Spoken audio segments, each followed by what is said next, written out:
And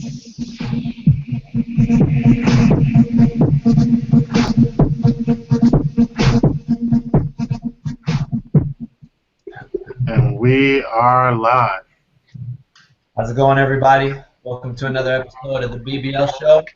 I'm your host, Tony Camper, and I'm here with my co-host, the guru, Mr. Larry Carter. Hey, everybody. All right, so today we have a special guest. This guy I saw on social media, I think it was Facebook, kind of stumbled upon him. I was in a group all about macros, flexible dieting, and I started to catch his posts. Posts a lot of good stuff, a lot of informative, well thought out, well written posts. And from that point on, I started following. I think I friended him and started seeing his stuff more and more often. And I was trying to pull him into the Barbell Life group and trying to get him to post in our group more. But yeah, without further ado, I'll introduce this weekend's guest, Mr. Thomas Snyder. What's up, man? What's going on, everybody? Good to be here. Great to have you. All right. So the reason we have Thomas on the show is because he's very, very knowledgeable on macros or flexible dieting. Some people call it if it fits your macros. So Thomas, let's rewind real quick. Okay. Tell us about how you got into the whole fitness lifestyle to begin with. What's your background when it comes to how you got into working out and watching what you eat and things like that? It's kind of funny. I was always active as a kid, running around playing sports, things of that nature. But I was always this tall, skinny kid, and just playing sports, being active, things of that nature. I was actually introduced to bodybuilding extremely young. My mom and family joined a gym in the small town I was in. Didn't really stick with it at the time, just because I was so young. But I was first introduced to lifting weights and bodybuilding for a short period of time, probably around the age of 11 or 12. And then kind of picked up the magazines, read certain things like that, kind of stuck to it, caught my eye. Always being the skinny kid, that's something I didn't enjoy. I didn't like being skinny. My shirts always being baggy and things on me of that nature. So just over time, like most people, most guys in general, wanted to put some weight on, wanted to have abs, a chest, big arms, to get the girls or just self-conscious wise, whatever the case may be. So initially, when I moved down to Texas the first time, I'm originally from Missouri, but when I moved down here to Texas the first time, I was working a job and didn't know anybody, didn't have any friends, and the apartment complex we lived in had its own gym. So since I didn't know anyone, didn't have any friends, anything like that, I would go morning and night. I started lifting, picked up a few magazines on exercise routines, what to do, how to do things, and stuff like that, and just stuck with it and started getting results from there. The tips I read or soaked up any information I could find really, and just kind of progressed from there over the years, and that kind of got my foot in the door, and then from there it just kind of progressed. So from that point, you kind of caught the bug per se. Well, definitely. How did you stumble upon the flexible dieting approach? That was 4 or 5 years ago probably, and I want to say I first seen it from a YouTube video of Lane Norton. He had, I'll see if I can find it and link it to you guys, but he had a video, about an hour video, talking about meal plans, flexible dieting, the differences, the misconceptions and myths of certain aspects. So that's kind of how I first stumbled upon it. And from there, just started soaking up different information from different people, Eric Helms, Alan Aragon, just a lot of science-based authors or fitness experts, nutrition experts, things of that nature, and they all kind of more or less followed an approach to some degree, basing things over personal preference, schedule, and lifestyle. Just more so a flexible-based approach to nutrition. What were you doing before that? Was it the typical like 6 meals a day Oh, and yeah. Yeah, just broccoli and all that?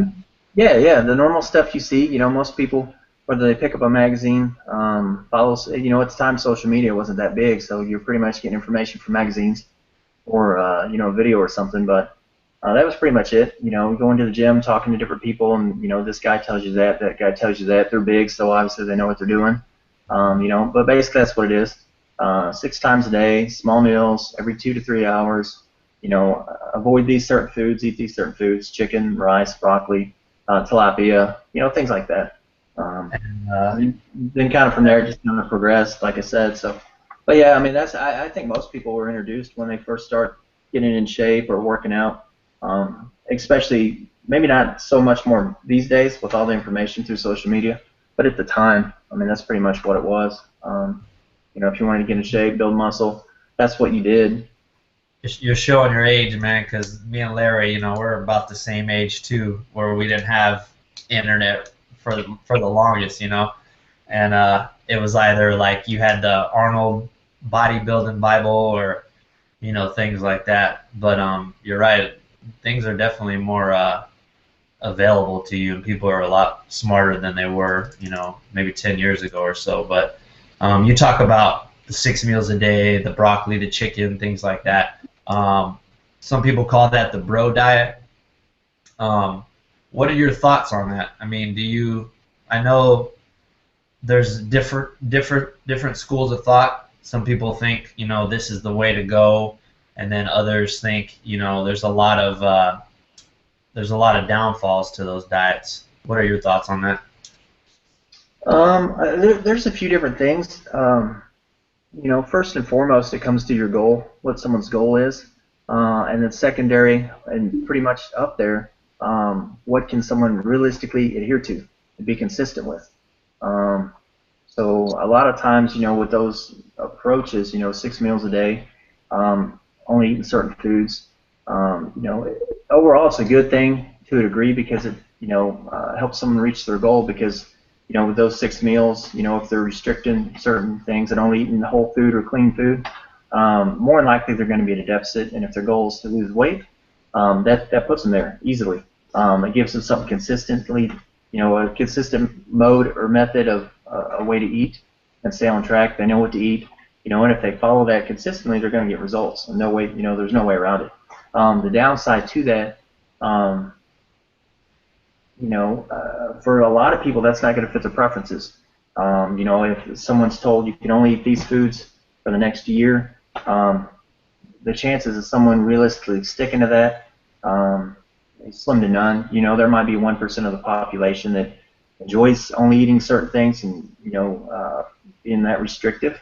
But most of us have families, birthday parties, social lives. So the chances of someone sticking to that is slim to none. And that's where the preferences and schedule and lifestyle comes in because you have someone that eats 6 meals a day, that may work for them, but someone else who has a busy job, get up early in the morning and they don't have that many breaks or lunches, they're not going to be able to adhere to that.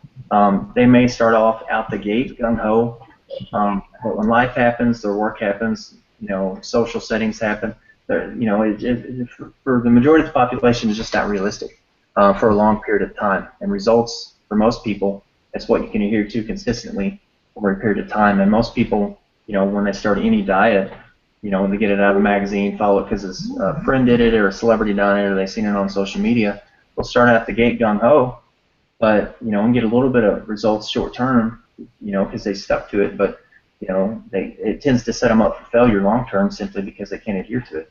And that's what I totally agree with that because you see that so much where you can call them almost like bad diets, but diets don't work in general because the thinking is I'm only going to do this for a short time. I just have to get through this. And really, if you want to see results in your life, you have to have a lifestyle change, not just this 24-hour transformation and I'm going to lose 7 pounds or whatever. I mean, all of that stuff doesn't help you in the long term when it comes to health. I think probably the biggest thing that you see and everybody is people really just don't know what it means to eat correctly. Yeah. And No. that's a nail on the head right there. Because most people don't understand, they just, see what's on media or what this individual's doing or that individual's doing, and they really don't even have a concept of what's in foods. People will eat stuff, but they don't even understand a nutrition label, or what's in it, serving sizes. You go out to a restaurant and eat a meal, those plates are probably 2 to 3 serving sizes. They give you those big plates and those big, servings and stuff, but in reality, if someone actually followed a serving size on the label, they'd be really surprised how much they're eating. If they were just to, serve themselves something and then weigh something out based on the serving size, it's going to be a night and day difference for most people. And a lot of times it's not necessarily the foods people are eating. It's a lot of times can come down to the serving sizes, or just having an understanding of, what's in foods and different nutritional content.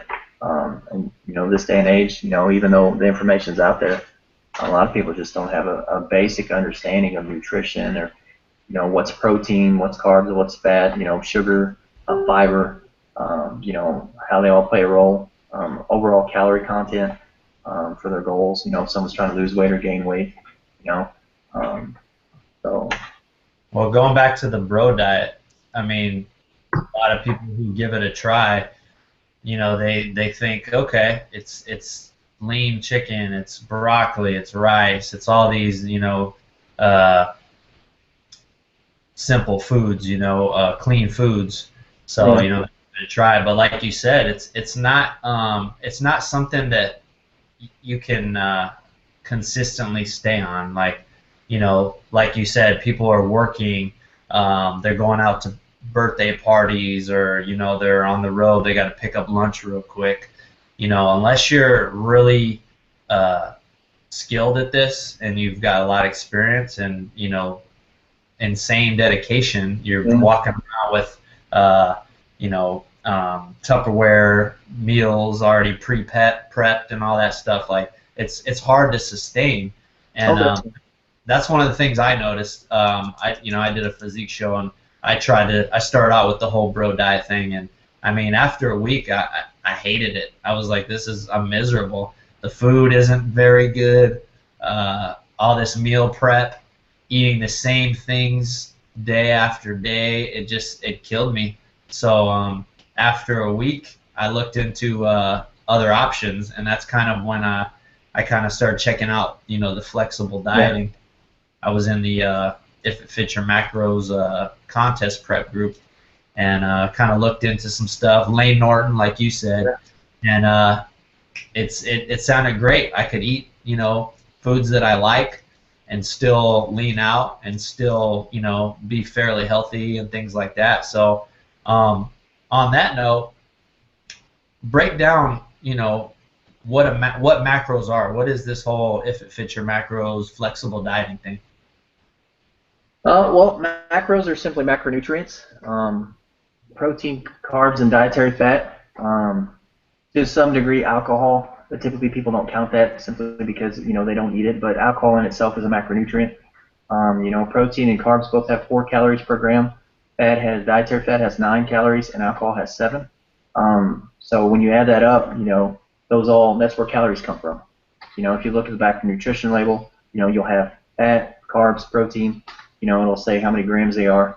And if you multiply those numbers, the fat by 9 or the carbs and protein by 4, if you look at the serving size of the calories up top, that's where that comes from. So it's just basically, where calories come from at that point. And the whole idea behind the, flexible dieting aspect is simply, eating according to your goal. If your goal is to lose weight or gain weight, if you need to lose weight, you need to be in a caloric deficit, simply taking in less calories than your body needs to sustain maintenance, and surplus, eating more calories. But you simply break that down into, those calorie needs into protein, carbs, and fat. Everyone has a different calorie needs based on their body, their goal, activity level, things of that nature. So you just take your, similar to a meal plan, it would just, take someone's individual goals and break it down into eating X amount of times a day. more so on the restrictive end, but with the flexible approach, it's simply breaks those calories down, and then you in turn those calories into X amount of carbs, protein, and fat, and just track throughout the day. Whether you use an app like MyFitnessPal, Fat Secret, Lose It, simply the way technology is nowadays, it makes it simple. You can just log foods into a app like MyFitnessPal. You can scan the nutrition label, look up restaurants, and it basically logs everything for you as you go. And it's pretty much just eating until you hit your calorie goals for the day or your protein, carbs, and fat goal for the day. And the flexible approach is just based on things on your personal preference, schedule, and lifestyle. So whether you're eating 3 times a day, you're eating 6 times a day, you're on the go, you're prepping your meals, or you're eating as you go, or even in following a meal plan, you can still use a flexible approach and turn it into a meal plan. Prep your meals for a few days, keep it consistent, but the only difference would be what your carb, protein, and fat goals would be, and you have a basic understanding of serving sizes, nutrition labels, and things of that nature at that point. So you could just prep for a few days, follow a meal plan. A few days later, swap foods in and out depending on your personal preferences. If you like this, eat it. If you don't like that, don't eat it. If it's based on your personal preference, schedule, and lifestyle, you're more apt to adhere to it long term, and that's where your results are going to be, as opposed to like we discussed earlier, following stuff that realistically most people, besides maybe 1% of the population, they're not going to be able to adhere to it just because they're the way their life's set up. So yes, it's definitely not convenient, doing it the old school way. So you started using this approach. Tell me about the kind of results you saw, and some of the pluses that you saw by switching to this style. You're just more happy, less miserable. Yeah. I remember I would used to, when I would more so restrict foods, only eat, chicken or tilapia, vegetables, cut out sugar, not eat this, not eat that, only, brown rice and sweet potatoes or things of that nature. I would have friends go out to, say, Buffalo Wild Wings, and they would be eating some wings and some different things, fries and different stuff, and I would just sit there and drink my water, either pretend I wasn't hungry if they didn't know what I was doing or didn't understand what I was doing, or just if they knew, that I was, watching what I eat, they knew about it. But that's not enjoyable. Be able to go out with friends and either take your food with you in a Tupperware, which is fine if that's someone's preference, but for it's not social. It makes people antisocial and stuff. So when you started, for me personally, when I switched over and started tracking things in MyFitnessPal and just having a more flexible approach, I was able to go out to dinner with friends, have some birthday cake and it not be off my meal plan, or and still get results. And then from a mental aspect, you're just happier. You're in a better mood. You're able to adhere more. There's more sanity there. You're not driving yourself crazy because you're restricting food you enjoy. Oh, I can't have this cookie because that one cookie is not on my meal plan. It's going to throw my goals out the window. And oftentimes with that comes, a cycle, because you restrict for so long that you go crazy. And then when you finally do have something, people tend to binge. And then when they binge, they feel guilty. So out of that guilt, they restrict again. So it just turns into a cycle when it could have been avoided if they would have just used some balance and moderation. Have a few cookies, make sure it fits in your calorie goals. Don't eat the whole pack, obviously. You eat the whole pack, that's not good for anybody. But if you incorporate some balance and moderation, enjoy some foods once a week or every few days, once a day, you're able to stay on track and have be healthier aspect with food from a mental perspective. So, not go crazy. I think one of the things that I liked is you appreciate those kind of foods more. Some people have a misconception about, counting macros, flexible dieting. They think that, we're just running around eating crap all day and preaching that, and that's not the case at all. No, go ahead. No, I was just, you finished. I was just going to say, you tune into any social media or Instagram, click on anything flexible dieting or fit your macros, and all you see is ice cream, cookies, Pop-Tarts somehow became like the face of it. Um, and some people may eat, that may be compromised or the entirety of their nutrition plan or their diet, but for the most part, it's just because it's appealing to see. It's sexy, quote unquote, to look see that stuff. As who's going to take pictures of chicken and broccoli or chicken? No one's going to, that stuff's not fun to look at. So, if you can eat these foods and still get results, of course, people's going to be taking photos of it. But it definitely, like you said, has a huge misconception, and people just naturally assume that it's just people eating junk all day. When in reality, if someone was to eat that with their, entire caloric intake, they're going to be either starving all day and be hungry because those foods are typically higher in calories, more nutrient dense, or caloric dense and nutrient sparse. So more than likely they're not getting their micronutrients they need for overall health, their vitamins, minerals, fiber. And then on top of that, those foods predominantly are comprised of higher calories, so they're going to run out of their calories pretty quick for the day, and the rest of the day they're probably going to be starving. It's one of those things that people, once they switch over, it's funny because they start seeing what foods they can fit and what all they can eat, and, because they've been restricted for so long. When they find out, oh, I need these foods to get results, and it's kind of a game. You start seeing what you can fit, but then after a while of doing it, that kind of gets old and wears off, and it's more so what can I eat and not be hungry. Because at the end of the day, you're still dieting, you're still eating for a goal. So then you start to learn really quick. You can be flexible within your foods, but then also you kind of revert back to the bro foods, so to speak, and just have more flexibility within those. Knowing you can eat these, protein, turkey, beef, lean chicken, just all the different varieties of protein, carbs, and fats instead of just these specific 6 foods. It just turns into, in reality, if someone is dieting, the majority of the diet's going to be made up of quote-unquote bro foods anyway, just with some flexibility within those foods, and then some fun foods fit in. For the most part, I always tell people 80 to 90% whole foods, minimally processed foods, because that's where your vitamins, minerals, fiber is going to be. You're going to get more bang for your buck. You're going to be fuller throughout the day because those foods are typically lower calories, and then fit some fun foods in there to help keep your sanity and to be able to enjoy your diet, so to speak. Yeah, when people are posting these pictures of ice cream and pizzas and quadruple decker burgers and stuff, they're not telling the whole story. More than likely, they've spared most of their macros for that last big meal of the day. They plan on going out that night. They're going to have a big, fat bomb kind of thing. And plus, it's good marketing as far as like if you're a coach and you're trying to get people to switch to, the flexible dieting approach. People are seeing delicious foods. They're going to like, what's this all about? I can eat this and I don't have to restrict all day long. I prepped this way last time. It sucked. I can eat this and get, so it's, it definitely, from a marketing aspect, pulls people in. Now, as far as since you've followed this lifestyle, what have you seen any kind of difference as far as with your training, your physique, things like that? How it's helped using this approach?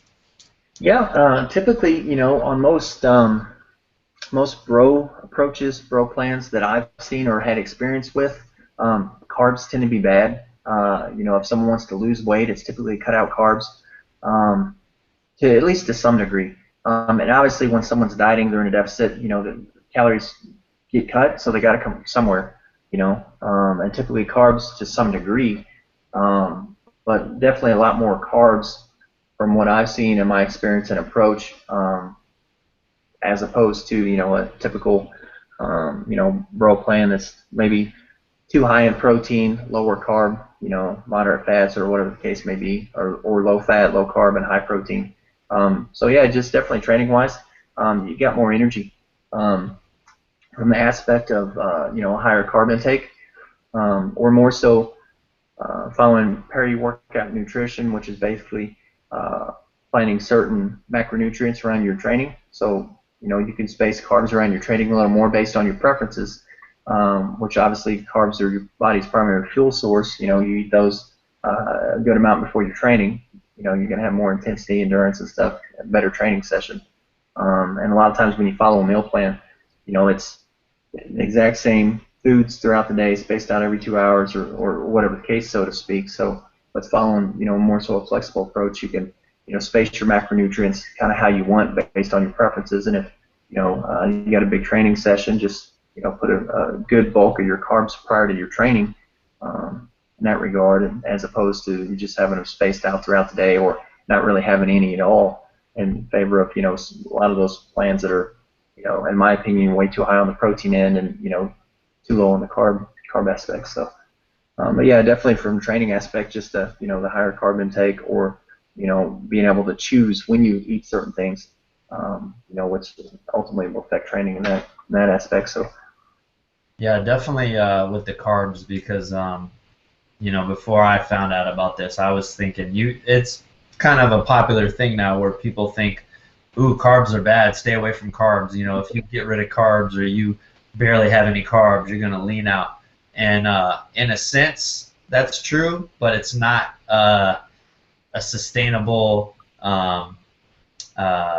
it's not an approach that's going to help you as far as, if you're training and things like that. Like you said, you're not going to have energy. There's just a lot of pitfalls. Yeah.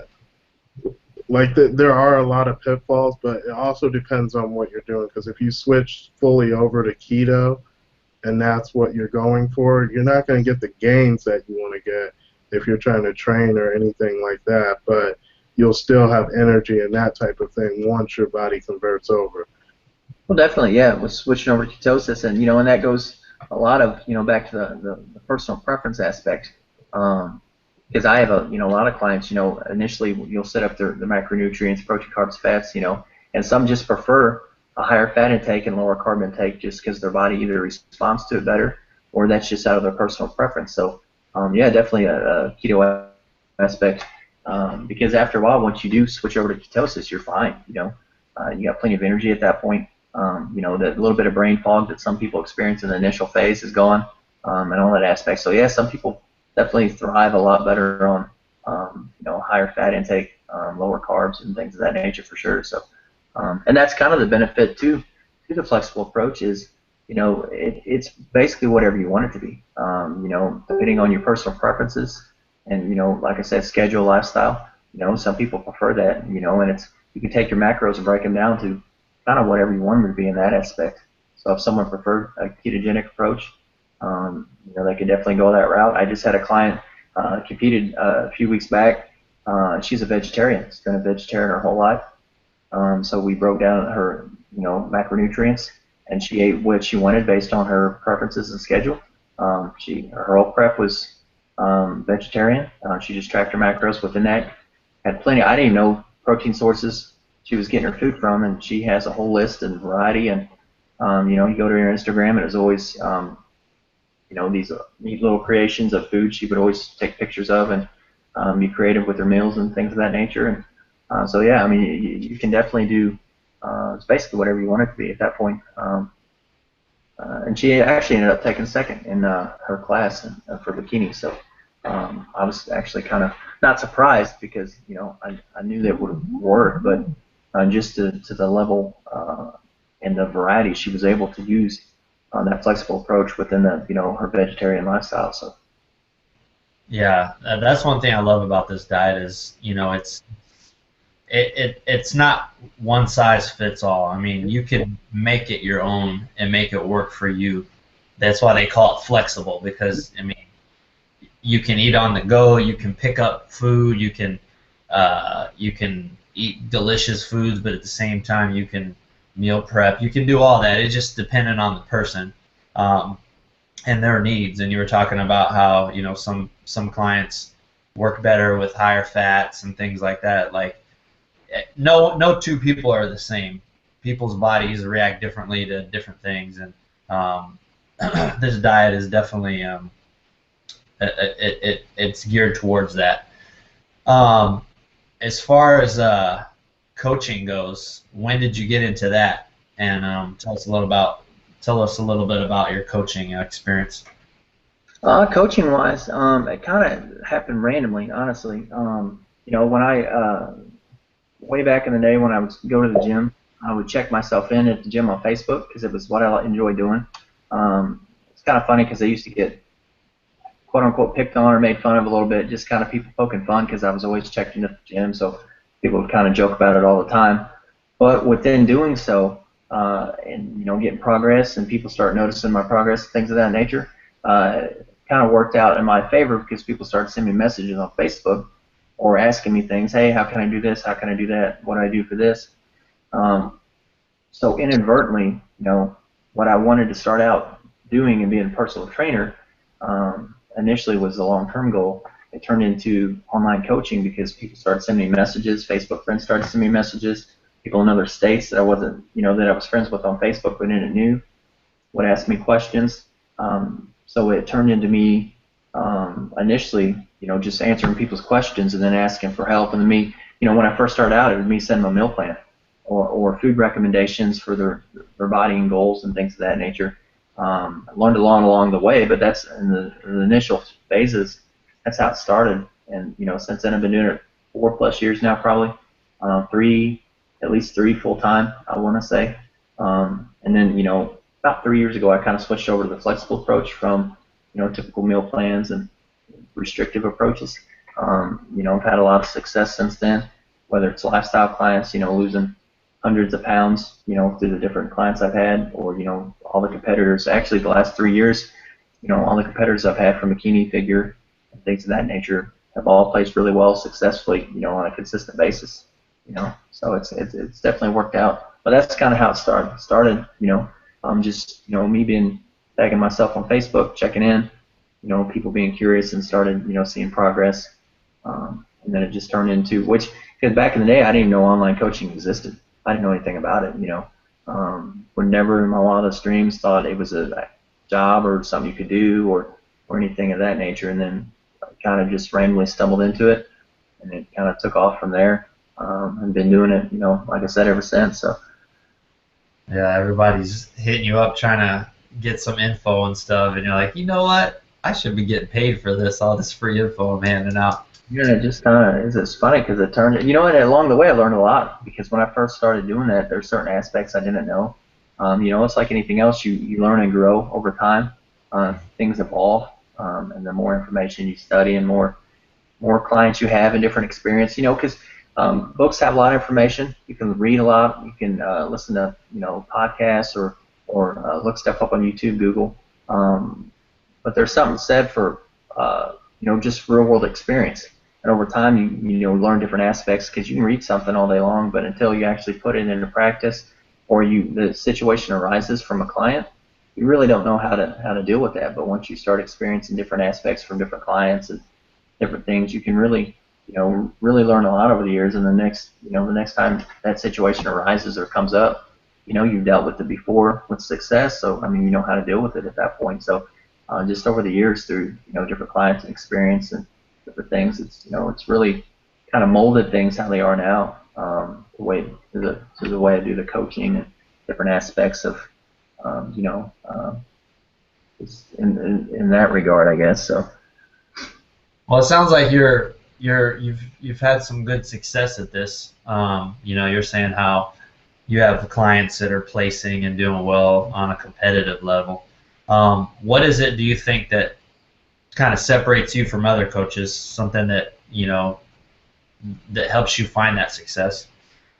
I think for me personally, and I learned this over time, is the open communication aspect of the coaching I do. Because a lot of times when people sign up for online coaching with a coach or someone they've seen online, it turns into, they send them their meal plan, their workout plan. They might have once a week communication through email. When they get that communication, it's kind of vague. And some people can excel at that. Some people will get results in spite of that. But it's like any other relationship, the best ones are built on communication.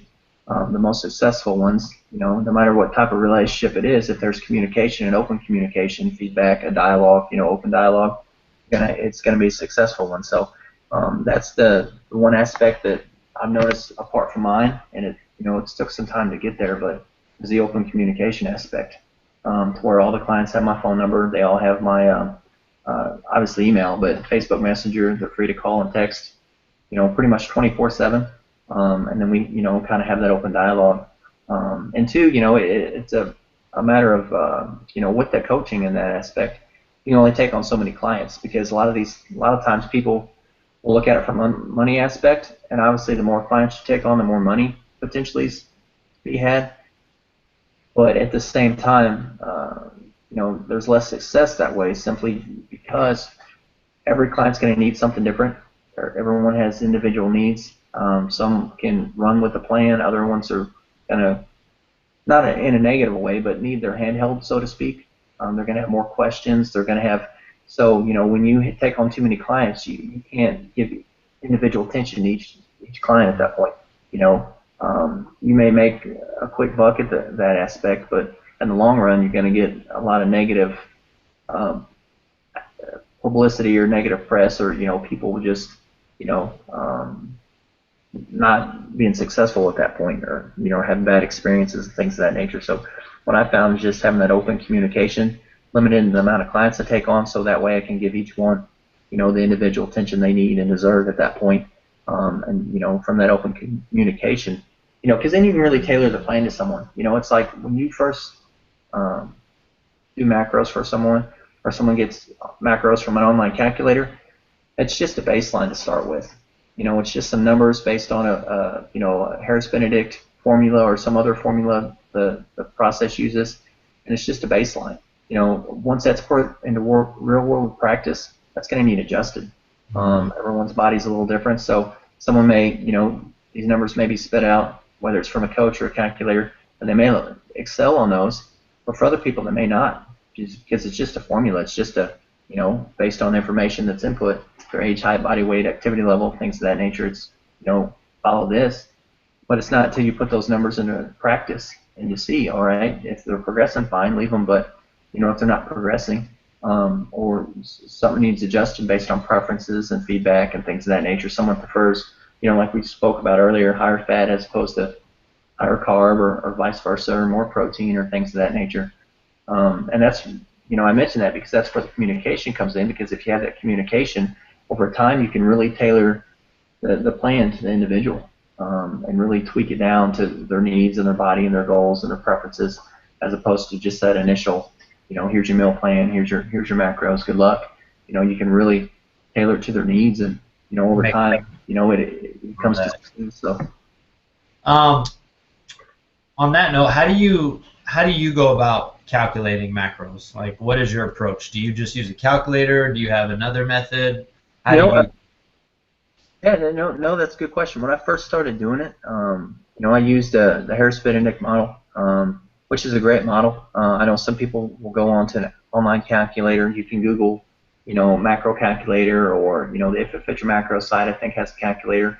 Some of those calculators are a little off. They'll tend to be carb heavy and lower on protein. So like I said, any of those are just a baseline to start with. But I just use a simple method. I multiply their body weight times 14, anywhere from 14 to 16. 14 to 16, 14, 15, 16, somewhere around in there, times their body weight. And that's just going to give an estimated maintenance. And then now, what do those numbers represent, the 14, 15, 16? On the it's just, it's just calories. That's so 14 calories times body weight, 16 calories, and it spits out, doing that just gives an estimated maintenance of the calories. And then from there you can either, if they're trying to lose weight, subtract 500, put them in 500 calorie deficit. You can add calories in for a surplus, subtract to put them in a deficit, things of that nature.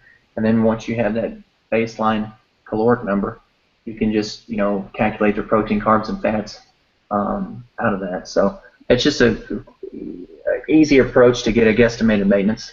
And then if you have, say, someone is a little more overweight, a little more obese, things of that nature, you can even drop it down to, 9, 10, 11, 12, somewhere estimated body weight, times their body weight, and gives you estimated, basically just a quick way to get an estimated maintenance. But that's what I do, 14 to 16 calories times their body weight. and it gives an estimated maintenance. And like I said, from there you can deduct for put them in a deficit. Subtract 500 to 1,000 calories, whatever the case may be, or same thing for a surplus. And then once you have that, it just depends if their goal is to lose weight or gain weight. Then it just kind of depends where their macros are at. I always figure out the protein and the fats, and then the remainder of those calories that are left, I fill with carbs. And then kind of from there, just adjust it based on the preferences. So say, for instance, if someone's wanting to, to lose weight, generally, I actually wrote a few of these down.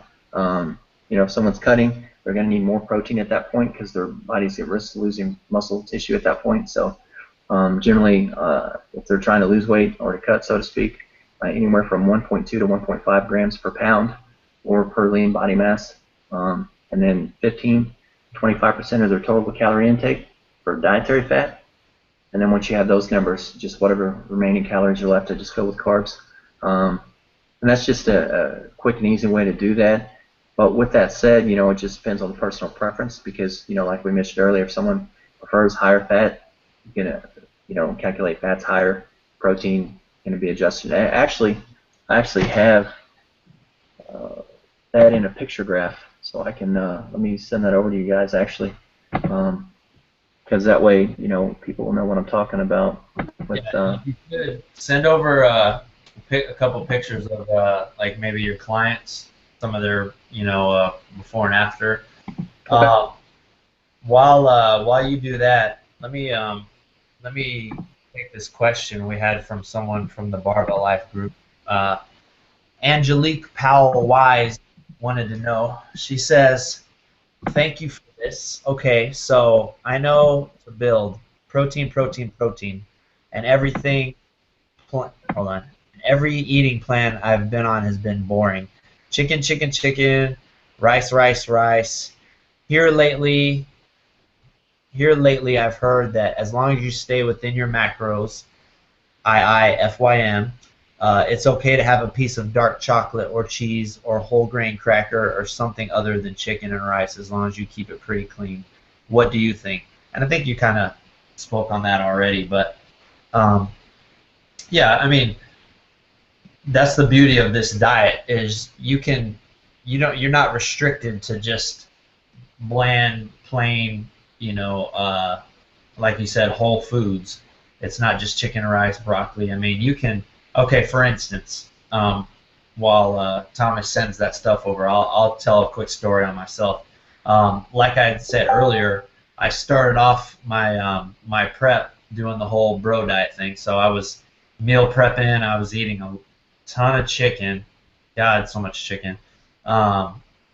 Rice, broccoli. I mean, just really simple foods, real basic foods, and they were very bland and just kind of repetitive. And it was like eat a meal every couple hours, 6 meals a day, and it got to the point where I just felt like, oh, I gotta eat again. This is miserable, and it wasn't like, oh, I can't wait to eat. I'm hungry. Like you're just forcing yourself to eat these foods that are just very undesirable. And so anyway, when I finally made the switch and said, all right, I'm going to try this macros thing, it was great because my lifestyle is, I'm always on the go, I'm working, trying to spend time with people and live my life basically. And I don't have time to be toting around all these Tupperwares and constantly, oh, sorry, I gotta eat my 5th meal of the day. It's like with the flexible dieting approach. I had my tracker. I was using MyFitnessPal. It's a great tracker. And say for instance, I want to go out to lunch with my girl or something. We go to lunch. I type in, I don't know. Let's just say I'm at like Arby's or something, or friggin' IHOP or something. I type in IHOP. I type in the meal that I'm getting. Bam! There's a list already pre-programmed in the app that shows that exact meal, the carbs, the fats, the proteins, the total calories, So I go click and I tap on it, and it deducts that meal from my daily total macros intake. So bam, easy. I type in what I ate, it deducts it for me. I see how much I have left. On with my day, enjoy my meal, and it really is just it's a very simple diet. And Thomas mentioned earlier about alcohol. There's not a lot of competitors out there that are able to drink. I don't recommend this, but there was an instance where I went to a comedy show, and I met a friend there, and he's drinking or whatever, and I'm like, you know what? I'm gonna have a drink. I still have all these macros left. It's nighttime. Why not? So I got a a cider. I forget what, Angry Orchard. Yeah, Angry Orchard. And one of the beautiful things about that app too is it has a barcode scanner. So I just scanned the back of the bottle, and it took it out of what I had left, and I was actually able to have 2 of them and still have a good time and live my life, and all while prepping and staying within my my pre-planned out macros. So flexible dieting is an amazing thing, and that was a big reason why I wanted to get you on, Thomas. So I think we have. There we go. So you want to go ahead and explain this? Can you see it, Thomas? Yeah. That's basically just what I mentioned earlier when asked about how I calculated them. That's just a quick and easy formula that I use. It's actually some friends came up with that, or at least posted that. You can see in the background where it says Alpha Training Protocols. They actually posted that, and it's something that I've used for a while, and it's still used when I calculate individuals' macros. That's just a quick formula that I use, as opposed to some of the long forms. Like I mentioned, the Harris Benedict. It's got several approaches throughout there to where you have to calculate, their weight and then add an activity multiplier and do certain aspects within that. Just using that 14 to 16 times your body weight, just kind of not really a bypass, but a quick method to get to estimated maintenance. And then from there, you just adjust if it's someone's wanting to gain weight or lose weight. Then you can calculate protein, carbs, fats, things of that nature within those. Now, Larry, you want to pull up the his client photos? Yes. All right. So results speak for themselves. You want to speak on this, Thomas? Yeah, that's actually that's one of the clients, Maggie Holmes. She actually, that was the Johnny Jackson Classic NPC show where she won her class and then actually won the overall. And that was actually her first competition. She never competed before at that point. She wanted to do a comp. We ended up not only winning her class, like I said, but she actually won the overall, and that's the 2 photos you can see with her in the middle with her hands raised for her class and then the overall at that point. So she actually is kind of into powerlifting now at the moment, but yeah, she actually did phenomenal actually for her first comp. That other one's a client, Stephanie, I worked with last year, and that's kind of a before and after with hers, where I don't remember the exact. I can see if I can find the exact weight on those, where she did hers. I believe the first one was 173 pounds to 146 pounds on those 2 on that picture right there. So it's when she started to when she progressed on hers. Yeah, there's people out there that'll say, "Oh, that doesn't work," and they'll try to say, use logic. If you're eating pizza and burgers and all these things, how do you expect to lose weight? But these are people that really don't understand, macronutrients, micronutrients, caloric deficit, things like that. I mean, they say a calorie is a calorie. Go ahead.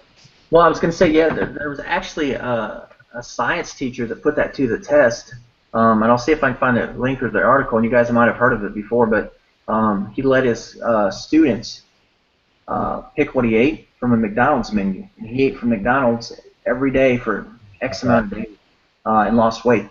Because all he did was stayed at a caloric deficit. He made sure that he stayed under 2,000 calories or whatever the caloric goal he decided was, and he ate McDonald's 3 times a day. He let his students pick off the McDonald's menu.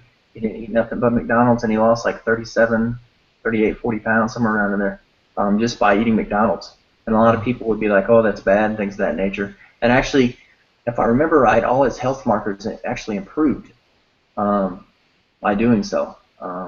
Obviously, he probably had a multivitamin and made sure he got, his bases covered as far as vitamins wise and things of that nature. But and he didn't just eat salads. If I remember right, he had parfaits, he had double cheeseburgers, he had Big Macs, wherever the case might have been.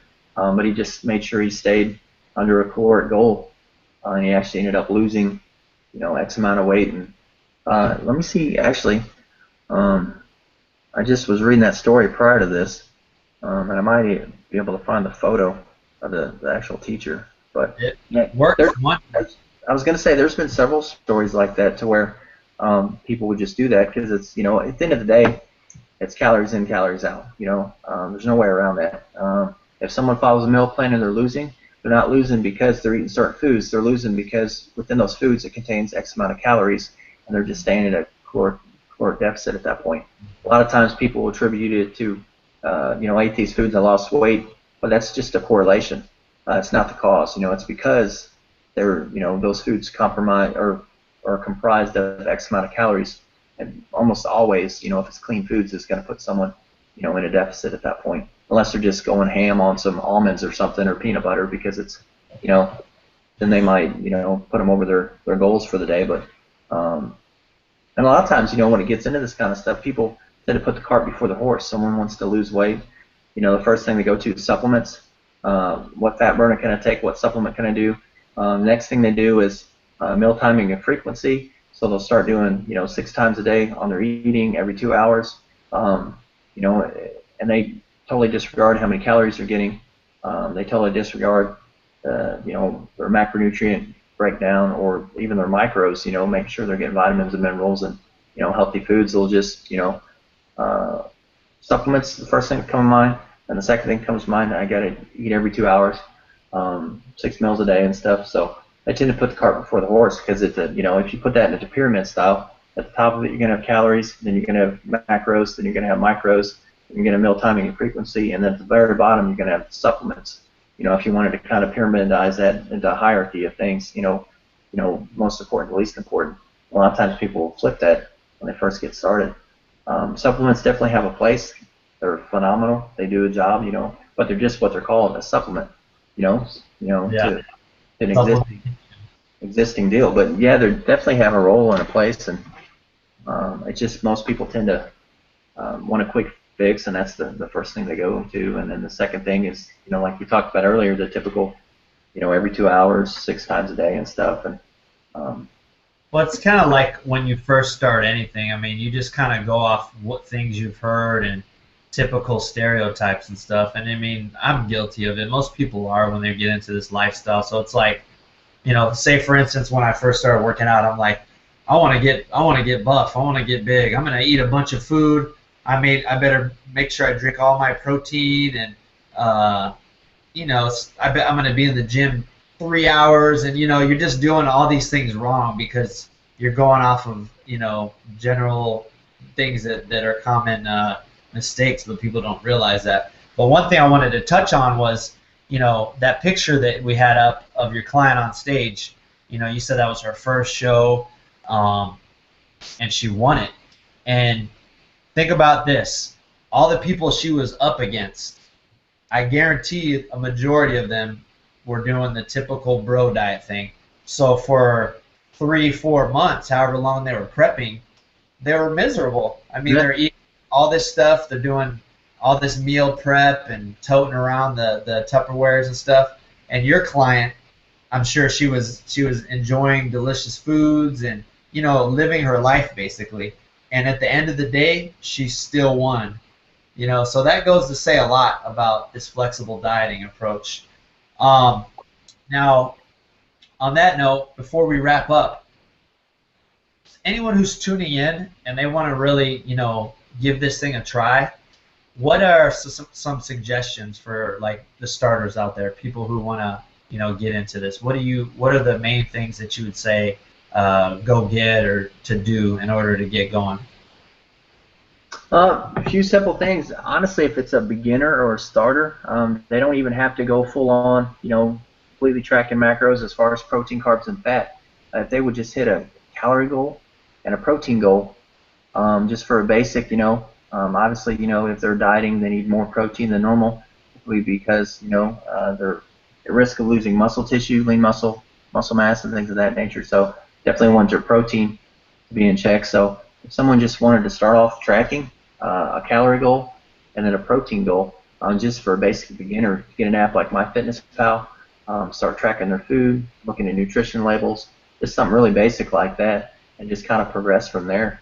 But then if someone really wanted to take it a step further, having specific carb goals, protein goals, fat goals, and things of that nature. There's a ton of useful information on Google and YouTube. I believe Eric Helms, and I think I've shared it in the group before, but he has it's an ebook now, but on YouTube it's a completely free video series, The Muscle and Strength Pyramid, and it goes into nutrition and training and video breakdown on how to. Did we lose him? Oh, sorry, he froze up for a second. All right, so if anyone's really interested in this, there's plenty of sources out there. Like Thomas said, there's online calculators, there's tons of articles, there's tons of videos. On that note, Thomas, go ahead and give your plugs. How does anyone get in touch with you that may want to hire you as a coach, or just to lose some weight, or maybe bulk, or whatnot? How would they get a hold of you? My email is, if they just wanted to contact me for that, is Coach Thomas at MajorGainsFitness.com, and it's Gains with a Z.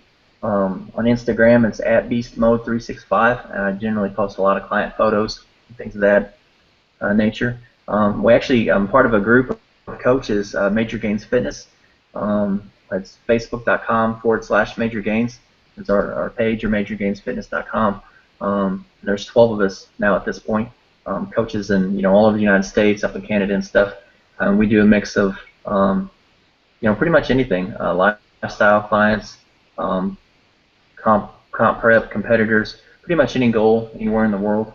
But we all use a flexible approach to make that happen. So we all have different experiences, different goals, come from different backgrounds, different things of that nature, both male and female coaches. So.